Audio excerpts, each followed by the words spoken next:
ఆనాడు నీళ్లు రావడానికి బుద్ధి పట్టు దూరం లేదు. ఇంటికి నల్ల ఇస్తామన్నాం, ఇంటికి నల్ల ఇచ్చినాం. ప్రతి ఒక్కరు 2000 పెన్షన్ ఇచ్చినాం. మీరు ఉన్నప్పుడు పేద బడుగు బడిన వాళ్ళకు మహిళలకు అనేక రకాల పథకాలు ఇచ్చినాం. వీళ్ళ కంపెనీలో ఉంటే దళితమైన ప్రదేశాలు ఇచ్చేవాళ్ళం. గవర్నమెంట్ ఇస్తున్నారు, రేపు మాకు ఆర్డర్ ఇస్తారు. మరి అభివృద్ధి తీసుకొని లక్షలు ఉండాలి. 5 లక్షల రూపాయలు తీసుకున్న వాళ్ళు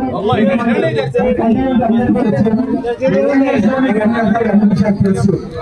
ఆనాడు ఒక్క ఇల్లు పోతే 15 మంది ఉంటే 15 మంది కూడా ఇల్లు ఇచ్చినాం. ఒకరితో ఇద్దరితో మిస్ అయ్యింటది. ఖచ్చితంగా ఈ ప్రభుత్వంతో కరెక్ట్గా నడవండి, మాట్లాడండి. లేకపోతే భవిష్యత్తులో మేము మీకు అన్ని రకాల సహకారం చేస్తామని అందరికీ తెలియదు. జై తెలంగాణ, జై మార్కెట్.